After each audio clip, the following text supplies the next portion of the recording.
Assalamualaikum warahmatullahi wabarakatuh. Perkenalkan, kami adalah calon guru penggerak Angkatan 11 dari Kabupaten Ngawi. Kali ini kami akan memaparkan demonstrasi kontekstual dalam praktek coaching dalam paradigma supervisi akademik. Saya, Novarinda Megadewanti, akan berperan sebagai coaching. Saya, Nining Ratnasari, akan berperan sebagai coach. Saya, Nurdi Sukmono, akan berperan sebagai supervisor. Selamat menyaksikan. Selamat siang Bu Nining. Siang Pak Mono. Oke, gimana kabarnya? Alhamdulillah baik Pak Mono. Baik ya, oke. Gimana kesibukannya ini di sekolahan? Alhamdulillah ini minggu-minggu yang sangat sibuk Pak Mono. Selain untuk mengajar, sibuk juga dengan administrasi yang harus saya kerjakan. Oke, baik. Tapi yang paling penting di sini saya hanya mengingatkan, apapun kesibukannya tetap menjaga kesehatan dan selalu bahagia. Oke. Siap Pak Mono. Oke, baik Bu Nining. Di sini saya akan mendampingi Bu Nining dalam proses melakukan coaching. Nah, sebelum itu ada beberapa hal yang perlu kita atau saya sampaikan, yaitu yang pertama, saya ingin tahu nanti berkaitan dengan rubrik penilaian dalam proses melakukan coaching nanti. Yang pertama yaitu kompetensi apa yang ingin Bu Nining capai dalam proses coaching itu sehingga seorang coach bisa mengembangkan kompetensinya. Kompetensi yang ingin saya nilai nanti ke coach itu yaitu mendengarkan aktif dan memberikan pertanyaan berbobot. Oke, baik. Nah, di dalam melakukan proses coaching itu nanti, nah kira-kira kompetensi mana yang secara spesifik, nah tadi kan ada dua ya, nah yang secara spesifik yang ingin diobservasi di dalam coaching itu nanti apa? Untuk observasi nanti tetap nih Pak ya, saya tetap ke kompetensi 2 tadi, mendengarkan aktif dan memberikan pertanyaan yang berbobot kepada coach. Oke, baik. Nah yang terakhir yaitu dalam pengembangan kompetensinya itu.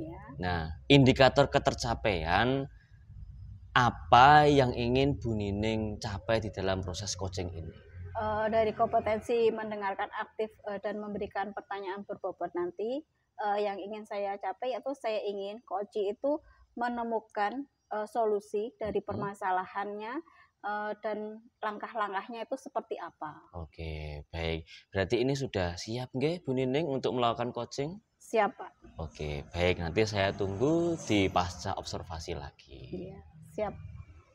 Selamat siang Bu Mega, bagaimana kabarnya hari ini? Bagaimana kabar mengajar hari ini Bu Mega? Selamat siang Bu Nining. Alhamdulillah saya sih sehat-sehat aja. Hari ini mengajar juga lancar. Tapi kalau boleh jujur ya, saya sedikit merasa lelah dan sedikit jenuh sih Bu Nining dengan aktivitas mengajar saya akhir-akhir ini. Seperti yang Bu Nining tahu, saya kan sudah 3 tahun nih memegang anak yang sama, naik jenjang tapi anaknya tetap sama. Terima kasih banyak Bu Mega sudah berbagi dengan saya.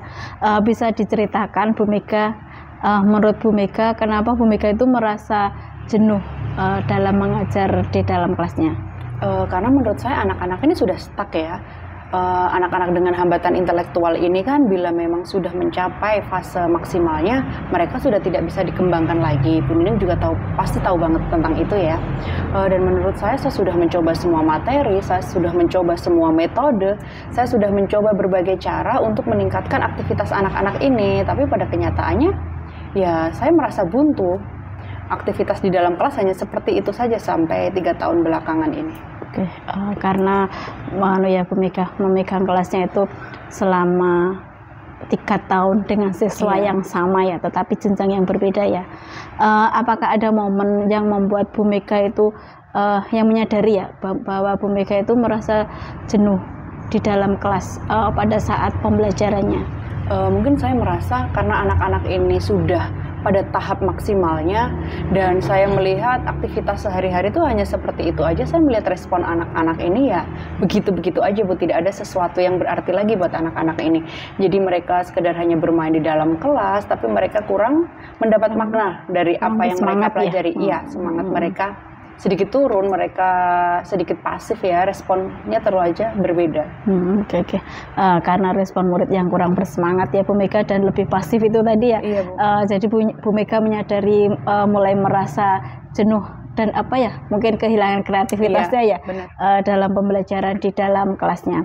Bagaimana perasaannya Bu Mega ketika melihat murid-muridnya Bu Mega itu kurang bersemangat atau merasa bosan ya dalam pembelajaran yang Bu Mega lakukan di dalam kelas?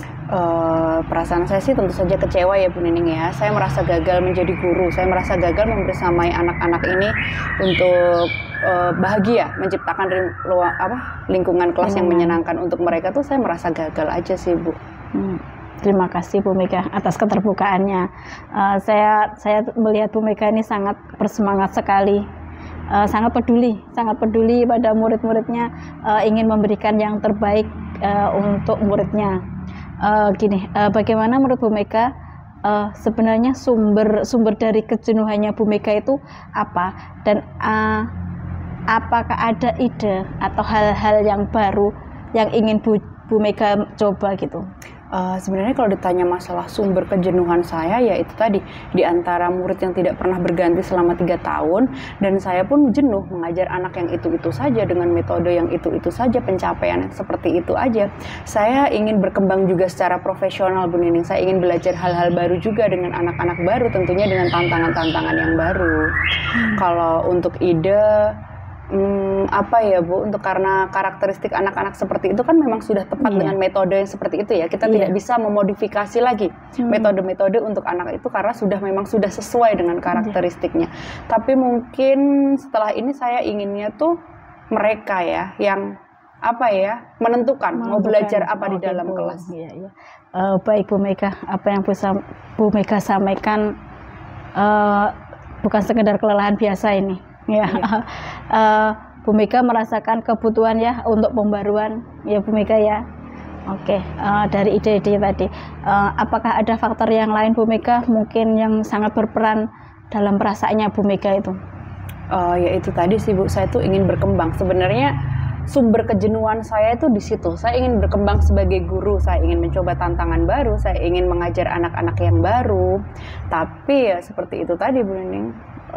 Memang peraturannya seperti itu, saya diberi tugas anak-anak yang itu karena mungkin menurut pihak sekolah saya cocok untuk mengajar anak-anak itu, dan saat bersama saya anak-anak itu tumbuh lebih baik, perkembangannya baik.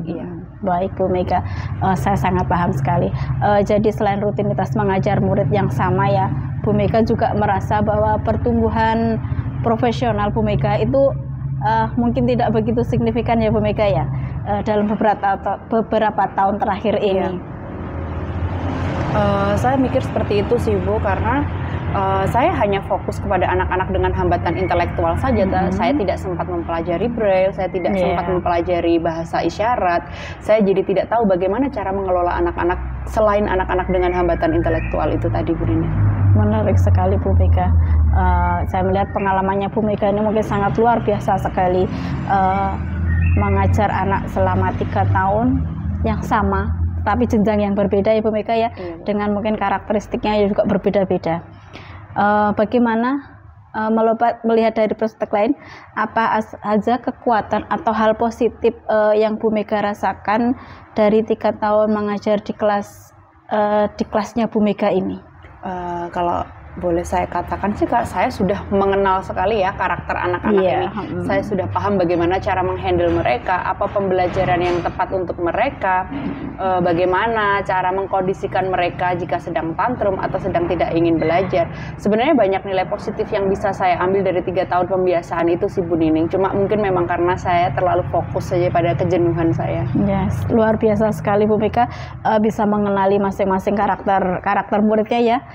Itu sangat baik sekali. Dengan mengenal karakter murid itu adalah kekuatan yang sangat besar sekali. Itu artinya Bu Mega itu mempunyai dasar yang kuat untuk membangun sesuatu yang baru. Apa peluang Bu Mega yang Bu Mega lihat dari kedekatannya ini? Bagaimana Bu Mega menggunakan pengetahuan tentang mereka untuk merencanakan pendekatan yang lebih segar gitu Bu Mega? Seperti yang saya katakan di awal tadi ya Bu, mungkin saya ingin melibatkan mereka lebih aktif lagi dalam pembelajaran di kelas. Jadi saya ingin membiarkan mereka untuk memilih apa yang ingin mereka pelajari di luar proyek-proyek yang sudah saya berikan untuk mereka itu. Saya inginnya itu pembelajaran yang berbasis masalah. Jadi misalkan si A punya masalah apa, ayo kita selesaikan bareng-bareng, kita pelajari bagaimana cara menyelesaikannya itu. Saya sih inginnya seperti itu Bu, melihat mereka lebih aktif lagi. Bah, itu ide yang bagus sekali Bu Mega. Jadi Bu Mega melibatkan anak ya untuk pembelajaran yang berbasis masalah. Oke Bu Mega. Bagaimana rasanya Bu Mega menerapkan idenya tersebut Bu Mega? Untuk membayangkannya sih sebenarnya saya sudah mulai semangat ya Bu Nining ya, tapi saya belum tahu juga nanti ke depannya seperti apa. Rencana saya sih mungkin nanti setelah ini saya mau ngobrol sama anak-anak dan tentu saja didampingi orang tuanya ya, agar tetap bersinergi nanti pembelajaran di sekolah dan di rumah. Nah, itu yang luar biasa Bu Mega, berkolaborasi dengan orang tua juga ya, untuk pembelajarannya. Oke. Langkah-langkahnya Bu Mega untuk berkolaborasi dengan orang tua itu seperti apa ya? Saya belum tahu sih, cuma nanti rencananya saya mungkin akan share di grup WhatsApp Bu. Saya ajukan permohonan sih untuk Bapak Ibu wali murid ini kapan ada waktu untuk ngobrol bersama saya dan diskusi terbuka dengan anak-anak. Oke, langkah yang bagus Bu Mega. Jadi mengobrol dengan orang tua ya, bisa melalui grup WhatsApp ya, yang ada di kelas ya. Itu nanti kan bisa menggali permasalahan-permasalahan yang ada, mengetahui perkembangan anak pada saat pembelajaran seperti itu. Tentang tadi Bu Mega melibatkan orang tua, apakah ada rencana Bu Mega untuk melakukan diskusi itu kapan rencananya seperti itu? Kalau saya sih sebenarnya siap kapan aja ya Bu, tapi nanti coba saya diskusikan dulu dengan orang tua melalui grup WhatsApp kapan beliau ini ada waktu untuk duduk bersama di dalam kelas seperti yang sebelumnya sudah saya lakukan sih. Saya selalu mengundang orang tua untuk menentukan pembelajaran yang tepat untuk anak. Tapi kali ini saya inginnya pembelajaran itu berasal dari keinginan orang tua dan anak yang kita fasilitasi bersama. Oke, itu sangat baik sekali Bu Mega. Bagaimana ya nanti Bu Mega mengukur keberhasilannya itu? Apakah Bu Mega mengukurnya itu dari hasil diskusi atau pendekatan barunya itu bagaimana? Untuk pengukuran hasil keberhasilan nanti mungkin kalau respon pertama yaitu melihat respon orang tua dan anak dulu pada waktu diskusi ya Bu, bagaimana saya melihat respon mereka dengan keinginan saya dan rencana saya ini. Mungkin setelah itu berjalan, indikator keberhasilannya itu dapat dilihat dari bagaimana sih keaktifan anak-anak ini di dalam kelas tentu saja. Oke, saya sangat percaya sekali pada Bu Mega, pasti ini nanti akan terjadi. Ya, terima kasih Bu Nining. Gini Bu Mega, apakah ada dukungan tambahan yang Bu Mega butuhkan untuk menjalankan rencananya Bu Mega ini? Sampai saat ini sih saya rasa saya sudah punya langkah-langkah dan strategi yang cukup jelas. Saya sudah tahu apa yang harus saya lakukan ke depannya. Tapi nanti misalkan setelah sesi diskusi bersama orang tua saya menemukan tantangan baru, mungkin nanti saya akan menghubungi Bu Nining lagi Bu. Wah, itu sangat baik sekali Bu Mega. Saya selalu siap membantu Bu Mega. Kita saling berkolaborasi ya Bu Mega ya. Saya senang melihat menemukan energi baru dan semangat baru, perubahan yang ada dalam dirinya Bu Mega. Perubahan ini mungkin akan nanti berdampak positif pada saat pembelajaran di dalam kelas. Jadi Bu Mega akan merasa semangat, akan tumbuh kreativitasnya lagi seperti itu. Mari kita terus pantau ya Bu Mega perkembangannya, dan kita lihat bagaimana Bu Mega terus menyesuaikan diri di dalam kelasnya. Terima kasih banyak Bu Nining. Semoga saya bisa segera mengatasi kejenuhan saya ini ya Bu ya. Saya tidak fokus pada kejenuhan saya dan dapat mengembangkan diri dari hal-hal yang sudah ada. Dan semoga perasaan saya ini tidak berlarut-larut lama karena pastinya kan berdampak negatif ke anak-anak juga. Betul. Terima kasih atas waktunya Bu Nining, saya terbantu sekali. Ya, sama-sama Bu Mega, saya juga merasa senang sekali bisa membantu Bu Mega. Saya tidak sabar ingin mendengar kabar baiknya dari Bu Mega. Baik Bu, terima kasih banyak. Iya. Selamat sore Bu Nining. Sore. Baik Bu Nining, tadi saya sudah mengikuti hasil dari observasi Bu Nining, mengamati apa yang sudah dilakukan oleh Bu Nining terhadap kocinya. Nah, ketika saya mengamati apa yang sudah dilakukan oleh Bu Nining, saya merasa secara garis besar ternyata yang dilakukan oleh Bu Nining ini berdampak positif terhadap coachingnya. Namun ada beberapa hal yang perlu saya tanyakan dari proses coaching yang dilakukan oleh Bu Nining. Nah, dalam proses coaching yang dilakukan oleh Bu Nining ini, indikator apa yang sudah dicapai dalam mengembangkan atau yang diinginkan oleh coaching? Dalam coaching hari ini tadi Pak Mono, saya melihat sudah sesuai dengan alur TETA, yaitu tujuan, identifikasi, rencana aksi, dan tanggung jawab. Sebagai alur tersebut, coach dan coachee itu sudah sudah melaksanakannya. Dari coach itu sudah bisa menggali permasalahan yang dialami oleh coachee, seperti itu Pak. Oke, baik, ya sangat luar biasa sekali Bu Nining tadi dalam prosesnya. Dalam pengamatan saya tadi memang betul sudah sesuai dengan alur TETA, ya, terutama dalam proses identifikasi tadi saya mencatat di sini ada banyak hal yang Bu Nining identifikasi sehingga Bu Nining ini mampu menemukan gambaran apa yang ingin dicapai oleh coachee tersebut. Nah, dari identifikasi tersebut sudah tergambar jelas yang diinginkan oleh coachee. Nah, memang itu sangat penting Bu Nining, dan Bu Nining melakukannya sangat luar biasa sekali dan sangat sempurna. Dan yang terakhir, perencanaan eksekusinya juga matang sekali, menuntun seorang coachee agar bisa merencanakan dengan matang apa yang ingin dilakukannya. Oke, nah berikutnya Bu Nining, dalam hal hasil observasi yang Bu Nining temukan tadi, nah ada apa saja sih yang Bu Nining temukan dalam proses diskusi tadi? Untuk proses diskusi tadi saya sudah menggali permasalahan yang dialami dari coachee. Terus dari coachee itu juga menemukan solusi. Menemukan solusi dari permasalahannya tersebut. Menemukan solusi secara mandiri begitu. Iya, betul sekali. Iya, Pak. Itu sangat luar biasa karena coachee bisa menemukan dari permasalahan sendiri, sehingga itu nanti ketika seorang coachee atau orang tersebut memperoleh masalah, sehingga mereka bisa menemukan solusinya sendiri. Oke, baik. Selanjutnya saya juga ingin menanyakan, ya, kompetensi apa lagi yang ingin dikembangkan, ya, berdasarkan hasil coaching yang sudah dilakukan ini tadi. Kompetensi yang ingin saya lagi perbaiki lagi itu melakukan coaching lebih baik lagi.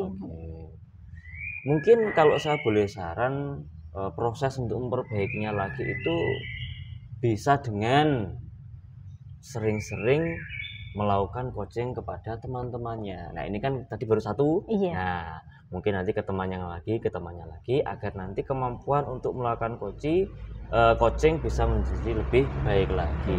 Selain itu, Bu Nining juga menjadi lebih bermanfaat untuk orang yang ada di sekitar. Oke, terima kasih Bu Nining sudah menjadi seorang coach yang luar biasa pada hari ini. Mudah-mudahan tidak berhenti pada hari ini dan berlanjut pada hari-hari berikutnya dan bermanfaat lebih baik.